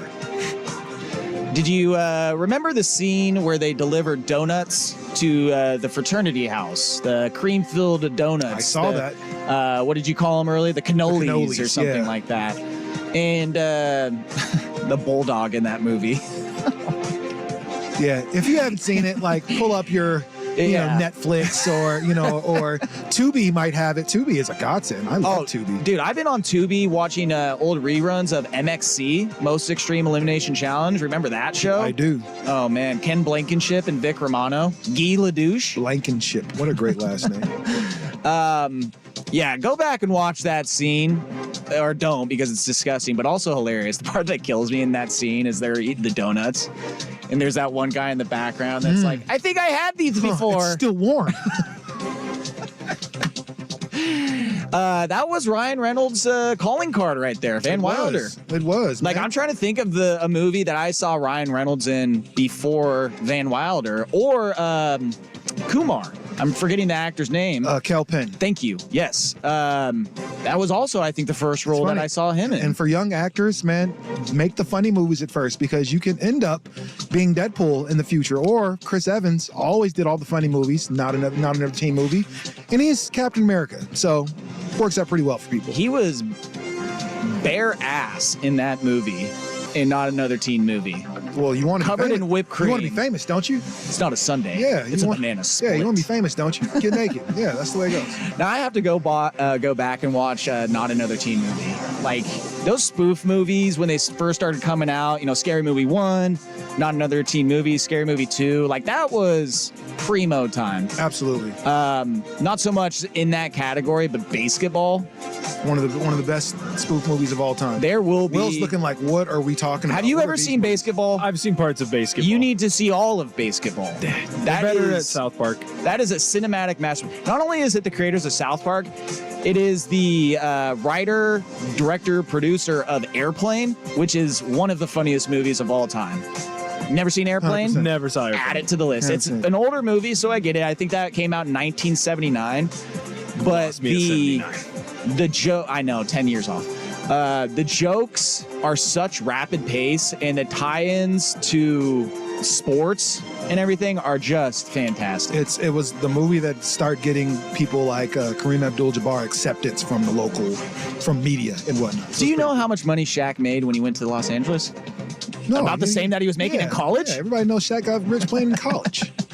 Yeah, so moral of the story is, trust your police officers. But again, if you end up in Yamhill County and they really want to give you a bottle of water to drink, just maybe hold it up to a light, take a look. Well, me personally, I don't think I'll be in Yamhill County anytime soon. So I think You I should- told me, I told you what was going down in Willamina. So I don't think Willamina is Yamhill County. Yeah. I think parts of it are, but you don't want to go to McMinnville with me, do some wine tasting? Yeah, I'll do that. They like me there. Yeah, I'll do that. McMinnville's cool. McMinnville's popping, apparently. Yeah, that is the hub of Go to some Yamhill County. go antiquing up there. You don't want to go to Dayton or Lafayette? No, I'll be okay with Dayton. Catch a Linfield football game. Now Hey. that I will do. I will. I'm a big fan. I went to Western, so Linfield's right down the road, so I'm all good with that. I was actually talking to you earlier about gambling, and you asked me if I ever played craps, and the one and only time that ever happened was at Linfield football camp. Dollar hands of poker in between practices, and there was one guy, Josh Scott, one of the funniest kids I ever grew up with. He was hustling everybody there for their money playing craps, and he was so quick that he took my money and assured me, like, oh yeah, 7, that was a 7, oh yeah, that wasn't a, like, my money was gone faster than I could blink my eye. And looking back on it, he 100% probably cheated on 99% of those rolls, and that's why I won't ever play craps again. You ever shot craps or shot dice? I don't want to say craps, but you ever shot dice? No, I'd want to learn, but I've never played. Never had No. like a 40 ounce and just a bunch of guys huddled around some dice in a cardboard box? Lots of 40 ounces. None of that. Edward 40 hands? Yeah. Yeah, I think I have to do that. I lost fantasy football this year. Oh, It's like that, or I have to make like a calendar. World Series of Dice, another great Dave Chappelle show segment. oh, absolutely. When Ash and Larry. we're in the basement of William Heights or whatever. Yeah. And You don't want to ever Ashy gamble. what is Eddie Griffin's You want to character gamble in a that? well-lit place. You don't want to go ahead and shoot any dice anywhere where there's darkness or, too many dudes with 40s. You definitely don't want to gamble there. You will get robbed. He's known for rolling 77 sevens in a row. Eddie Griffin's character in that is great too. And then Charlie Murphy comes and robs the place. Yeah. I've been in those situations too often. I'm good. Yeah, there's way too many funny shows and movies over the last 20 years that I spent a lot of time watching that I now have to go and revisit because it's just like, oh yeah, Some of those movies, it sucks classic. because you look back and it's like, oh, that didn't age well. That wasn't. Yeah. That's not as It's funny a different today. time back then. Okay. Yeah. Reggie Ray getting all those concussions. Yeah. See. Yeah. Can't do that anymore. Now that CTEs come out. All right, that was in the news. We will get to the 5 o'clock hour, and we just got 30 minutes left. Hot 5 at 5 coming up next on 1080 The Fan.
you off into the holiday weekend because we damn well know you are not working tomorrow. I am. And when I say you, I mean the collective you, everybody out there listening, watching. I know you better not be working tomorrow. My supervisor is probably listening to the show. Bail. So for the sake of my job, I am absolutely going to work tomorrow. Dude, Rashad, you would. You are a dedicated professional, and I wouldn't expect anything less. As I said, just you are loyal to your company, your boss, Talk about how much I love the job. Talk about how much I love the job. You love every minute. You would go in on Saturdays and Sundays if you could. Putting too much on it, Joe. Okay. Like, come on. Okay. All right. Yeah. But yes, I hope everybody has a holly jolly Christmas, a killer Kwanzaa, and a Hoppin' Hanukkah. There we go. Perfect. Boom. Yes. Kept the alliteration alive. I was like trying, reaching. And then I think like all religions for the most part celebrate New Year's. I don't think that's a religious thing. That's more so. Well, it depends on the calendar you follow. Like, is there countries that use a different calendar? I mean, Chinese New Year. Yeah, they did. That's right. But that's, more regional. That's not a religious angle. Like, is there a religion that says like, no, that's not our New Year? The spaghetti monster people that praise the spaghetti monster in the sky or Jedis or something. They're like, is there a better time to praise the spaghetti monster than New Year's Eve?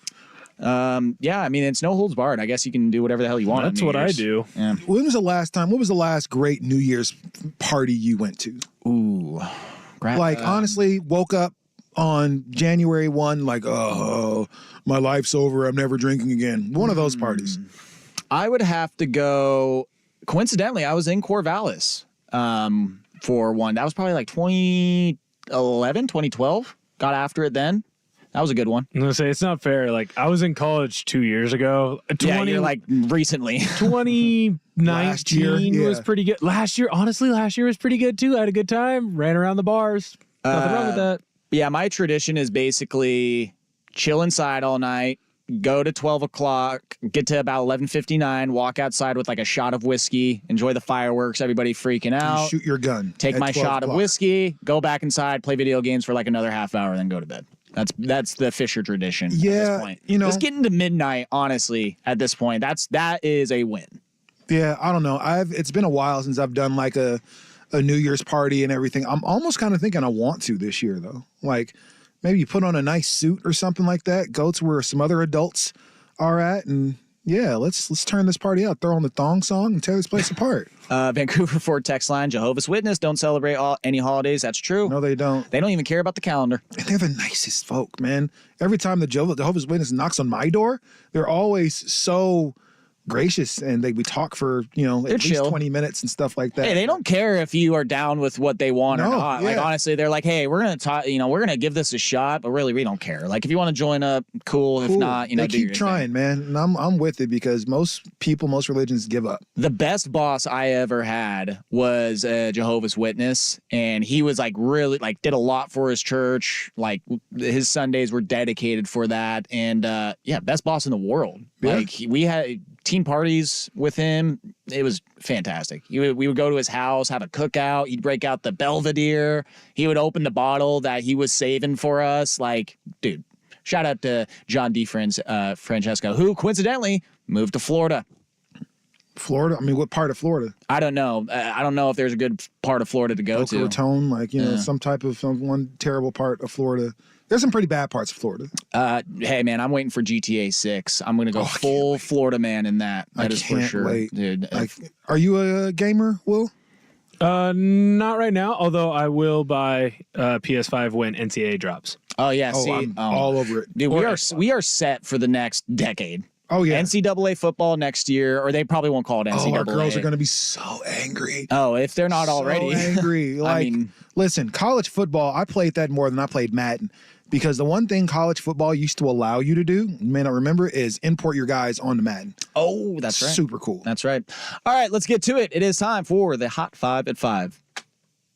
Oh! Hot topics, hot opinions. Oh, golly, I'm hot today. And hot air. It's time for the Hot 5 at 5. That's hot. The Hot 5 at 5 on Primetime with Isaac and Sue. No, I mean it. That's very hot. The Hot 5 at 5 with Isaac and Sue. Brought to you on The Fan by Victor Rico's Mexican Food, the most popular burrito spot in Oregon. Online at victorricos.com. Number five. The San Francisco Giants have been told they are out of the bidding for Yoshinobu Yamamoto. Per sources familiar with the discussions, the three-time MVP, 3 straight MVPs of the Japanese Baseball League. Apparently, it's down to either the Los Angeles market or the New York market, whether that's the Dodgers or the Yankees. Rashad, I know you're a big diehard baseball guy, so I mean, listen, San Francisco is an amazing market, but when you're talking MLB baseball, obviously the Dodgers and the Yankees are going to get all the headlines all the time. Giants fans, they got to be in their feels today, and just this offseason, because they wanted to go after all the big names, and they wanted a big free agent. They were going to go after Shohei. They were going to go after Yamamoto, and I'd have to go back and look and see. They got TJ Hopkins. Saying they're trying. Is Joey Bart still there? I'm just saying. Former Salem Kaiser Volcano Cat great. Do they call them Volcano Cats anymore? I don't know. Number 4, the Blazers will be taking on the most hilarious team in the NBA tonight, the Washington Wizards, tonight at the Moda Center. They will be without Shaedon Sharpe. Blazers, a rare favorite, 4.5 points, Rashad. Clown show's in town, man. Jordan Poole and company, is coming in. As long as the baddies are in front row, we can expect Jordan Poole to do some BS, so I can't wait. Yeah, that's what we need to do. Just get as many hot chicks around the court to watch this game and just get in that mental. Bunch of girls with glasses here. I don't know if tonight's going to work. Another bad team that is favored tonight.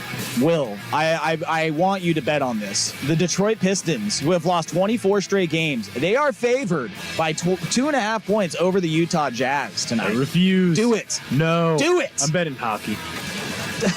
See, I was going to bring this up earlier. Week and a half ago, he tries to say he's not a degenerate, and he's like, oh, Oilers, Islanders? Definitely taking me over in that. I have a guy. I like watching pucks go in the net. Number 3, Seahawks fans will be watching Thursday night football closely tonight because it's a pair of 7-7 teams in the NFC. Saints taking on the LA Rams tonight in about 5 minutes on Amazon Prime. Rams currently have the final wild card spot in the NFC. New Orleans is currently the 9 seed because the Rams have a better conference win record. The Rams also have the tiebreaker over the Seahawks because of better conference win record, but most importantly, the Rams won both the games against the Seahawks this year.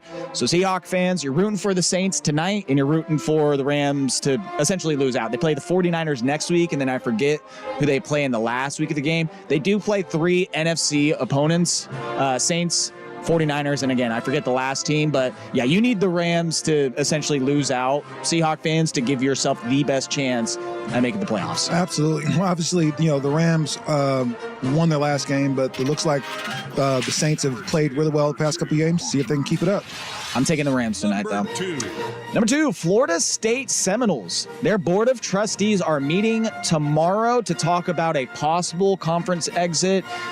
Pac-12 died this year. ACC, you might be dead next year as well. Get me out of the ACC.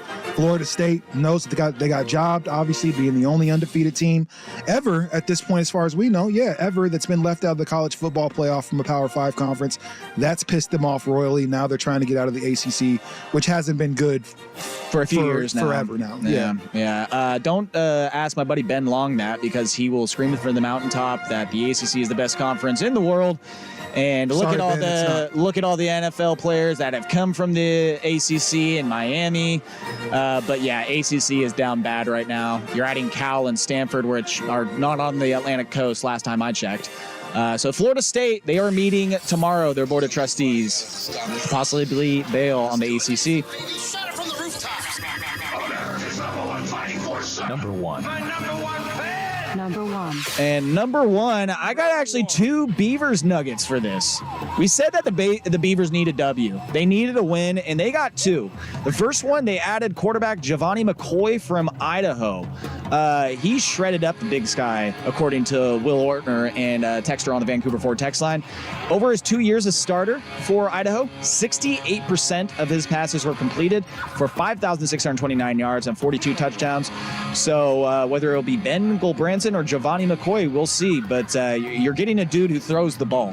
And that's something you need at quarterback. We can almost guarantee it won't be Ben Gulbranson because, again, you need someone that can play the quarterback position that can actually throw the ball. So unless we've seen a new Grow Branson, I think they're going to go with Feedback. The big news, though, this coming out about 45 minutes ago, the departing Pac-12 schools will forfeit a portion of their distributions of the remainder of this year and provide guarantees against future liabilities. So the court case for the Pac-2, Oregon State and Washington State, they win. The divorce is over.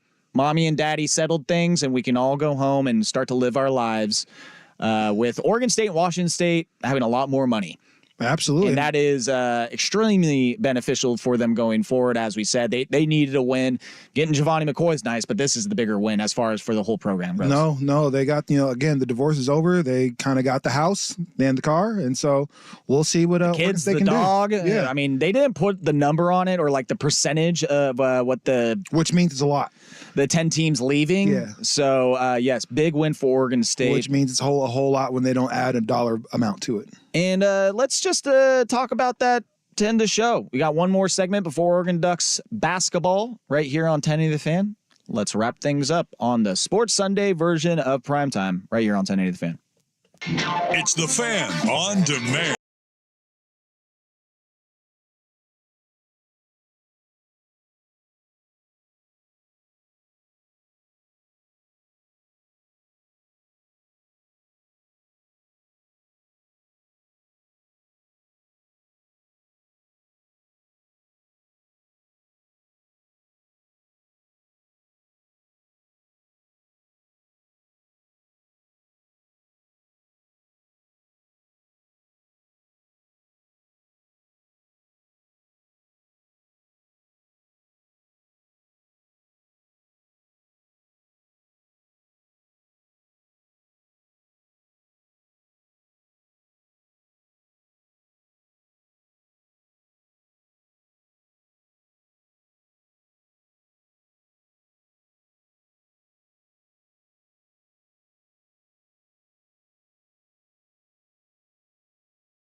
Thing. It is a thing, for the holidays. Very much. But for the sake of Jay-Z and JD, yeah, it's not a thing.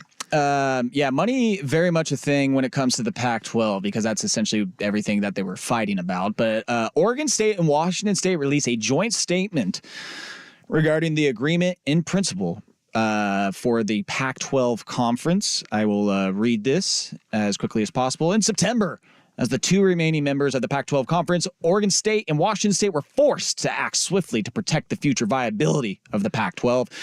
Thanks to the determination and strength of Beaver Nation and Cougar Nation. That's you guys out there. That's you, Patrick Harris. That's you, Brandon Sprague. And the excellence of our student athletes, coaches, and staff. We are now closer to achieving the goal. Today's news marks a huge victory for our university's significant step forward, stabilizing the Pac-12 conference and preserving its 100-year legacy. The departing schools have agreed to forfeit a portion of distributions over the remainder of the 23-24 year and provide specific guarantees against potential future liabilities. The conference retains its assets and all future revenues. This agreement ensures that the future of the Pac-12 will be decided by the schools that are staying, not those that are leaving. We look forward to what the future holds for our universities, our student athletes, the Pac-12 conference, and millions of fans. That it comes from Jayathi Murthy, I believe is the correct pronunciation. I hope. Sure. Right. President of Oregon State University, and Kirk Schultz, president of Washington. That one's right. State. Yeah, I think I nailed that one. President of Washington State University. Man, Beaver fans, Coug fans, this is the win you needed going into the holiday season. Like this, like I said, that press conference was an image that summed up where the Beavers are at right now. I think it's all up from here. Like this is the news you needed, especially obviously just as from a football angle, getting a transfer quarterback from Idaho. Sounds like that kid might be a saving grace for you next year, but yeah, it's over. This whole Pac-12 litigation between the teams, honestly, the 10 teams leaving, they didn't have a leg to stand on. They all bailed. They all left. They said, we're going to take care of our own. We're out of here. Oregon State, Washington said, we're going to take care of our own. We're staying. We're still the Pac-12. And so we get to decide what happens. And they won. And kudos to them. And so my question is, are you going to rebuild the Pac-12? Are you going to bring in other teams to fill the voids? Or so you're going to pull teams from Mountain West? And it almost kind of feels like relegation in soccer, right? Like, I mean, Oregon State clearly didn't get picked up. They didn't have the season that they wanted to, even though they did and had a great season. But, you know, when the team loses, they get sent down to the lower league. And it seems like they're trying to maybe build a Pac-12 that's a lesser version of what we're used to, potentially. But, I mean, hell, if we can just if the Pac-12 can stay alive in any capacity, I think that I want to see it. Like, yeah, it's going to be way different, but keeping the Pac-12 just as a conference and an entity, let's at least hope for that. Would it still be as strong, though? And would it still be considered a Power 5, especially if you're bringing in, again, let's just go ahead and bring in my alma mater, bring in a UNLV, or bring in boo, or bring in Nevada or whatever. Like, that doesn't really move the needle for most people. It's stronger than what you would have gotten if you went just straight to the Mountain West. Yes. Because the Mountain West TV contract, I believe it's $6 million a year. Is it as strong as the old Pac-12? Absolutely not. So you probably fall from thinking maybe you're going to get about $20 million a year to probably closer to that 15 mark. Yeah, what exactly were they getting for Pac-12 network? Oh boy. The Apple deal that they wanted for this year, which would have been streaming and you are going to have to subscribe to it, I believe they said would get them about $20 million. Yeah, per school, right? So that's a big drop off, right? From 20 million to potentially 6, you know, maybe, and that's 6 for not the whole conference, but for just the team.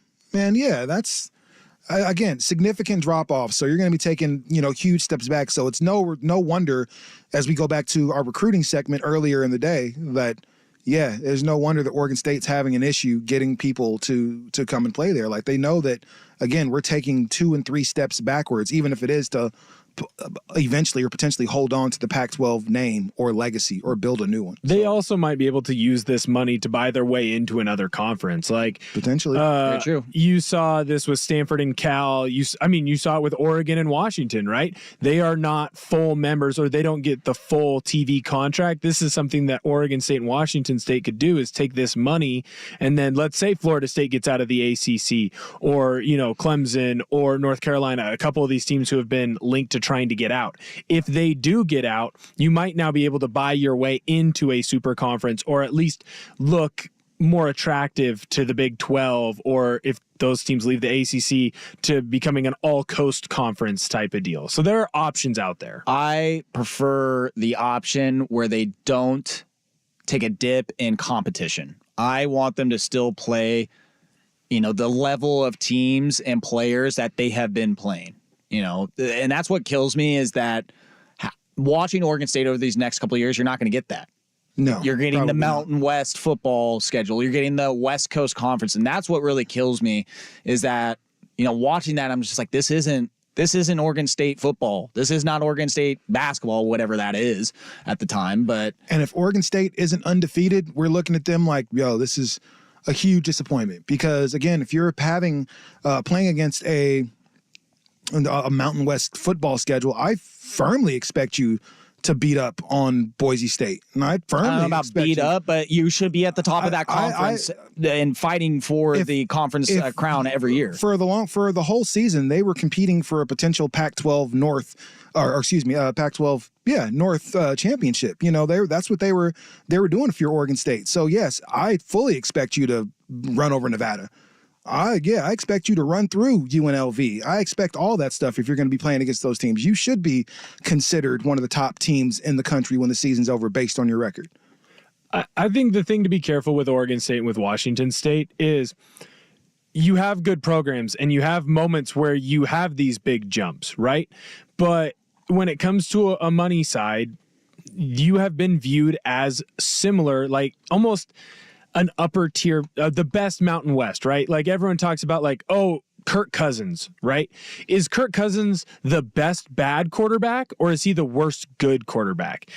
That is what it seems like a lot of other conferences view Washington State and Oregon State.